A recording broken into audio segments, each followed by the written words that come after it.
Le chiffre du jour, 22%, c'est la proportion de dirigeants d'entreprises familiales qui ont plus de 60 ans et qui n'ont pas encore enclenché le processus de transmission de leur entreprise. C'est un chiffre issu du baromètre EY réalisé pour Family Business Network. Bonjour Philippe Grosvenor. Bonjour Stéphane. Président en France du Family Business Network, FBN pour les intimes. C'est un réseau mondial d'entreprises familiales, 25 000 membres, 65 pays. C'est exact. Pour quelle raison est-ce que 22% des dirigeants d'entreprises familiales en France n'ont pas préparé la transmission de leur entreprise ? C'est une raison qui est multifactorielle. La France est très en retrait par rapport aux autres pays européens. Je vous donnerai un seul chiffre. La France, effectivement, est autour de 20%, quand l'Allemagne est au-delà de 50%, et l'Italie à 70% de transmission intrafamiliale. Alors, il y a beaucoup de raisons qu'on n'a pas le temps de détailler, et justement, le rôle de notre association, c'est d'aller vers une anticipation de cette transmission pour des raisons économiques sur lesquelles nous allons revenir ensemble et qui sont très importants pour la vitalité de notre pays. Car, et je termine sur votre question, 70% des entreprises en France sont familiales. Elles représentent 70% également du PIB et 69% des emplois.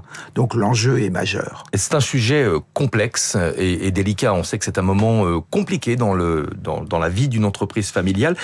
Il ne suffit pas d'avoir des enfants, en fait, pour s'occuper de la transmission. Il faut que les enfants en aient envie, il faut aussi qu'ils en aient les capacités. Tout à fait. Aujourd'hui, le non n'est pas une garantie de réussite. Il est clair que la transmission, ça se prépare longtemps à l'avance. Nous, au FBN, nous considérons qu'il faut 5 à 10 ans pour préparer une transmission. Effectivement, il faut avoir l'envie. Alors l'envie, c'est le goût de l'entrepreneuriat, et ça, ce n'est pas génétiquement transmissible. Deuxièmement, il faut avoir évidemment les compétences et aussi acquérir au sein de l'entreprise qu'on a envie de reprendre cette légitimité indispensable tant vis-à-vis des actionnaires que des salariés de l'entreprise. Le pacte Dutreil est un mécanisme en France d'exonération fiscale sur la transmission des entreprises familiales. Il vient d'être raboté par les députés au motif qu'il y a eu des abus. Est-ce qu'à votre avis, c'était la bonne décision ? Non. Clairement non. D'abord, nous avons des outils législatifs suffisamment conséquents et importants pour réprimer les abus qui ne concernent qu'une toute petite minorité de chefs d'entreprise. Les abus, c'était par exemple des yachts ou des avions privés qui étaient logés dans des holdings. Dans des holdings, absolument, paraît-il.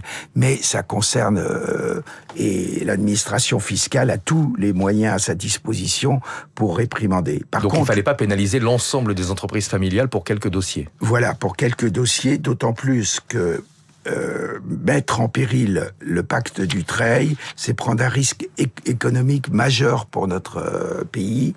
Et je vous l'explique en 2 mots. D'abord, je rappelle que le premier pacte sur l'abaissement de la valeur des titres date du gouvernement Jospin. Oui, ce sont les socialistes qui ont mis effectivement ce dispositif sur les rails. C'était la loi Jacob, je crois, à l'époque, dans les années 2000. Donc, même la gauche française avait compris à l'époque qu'il fallait favoriser la transmission intrafamiliale. Et après, ça a augmenté au fil des années. Et pourquoi ? Parce que nos gouvernants ont besoin de maintenir une activité économique dans les régions. Ça, c'est la première raison. Deuxième raison, il faut éviter la vente des entreprises, parce que cette vente des entreprises, si elle est vendue à des fonds étrangers ou un concurrent, met en péril l'emploi dans la région, inévitablement. Et troisièmement, parce que ce sont des entreprises, nos entreprises sont des entreprises incarnées, et par conséquent, on a une proximité très forte avec les parties prenantes, et notamment nos salariés, qui évitent la plupart du temps les conflits sociaux, etc.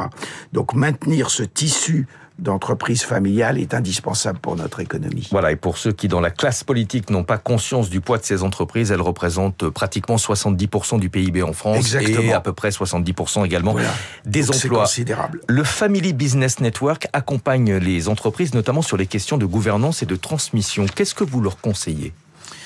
Alors, j'ai déjà un petit peu abordé la question. Le FVN, c'est une organisation internationale. Ce qui est amusant au passage, c'est que tous les pays, 60 pays dans le monde, 25 000 entreprises, 25 000 membres, plus de 5 000 entreprises. Ça veut dire que ce problème, il existe de la même façon partout.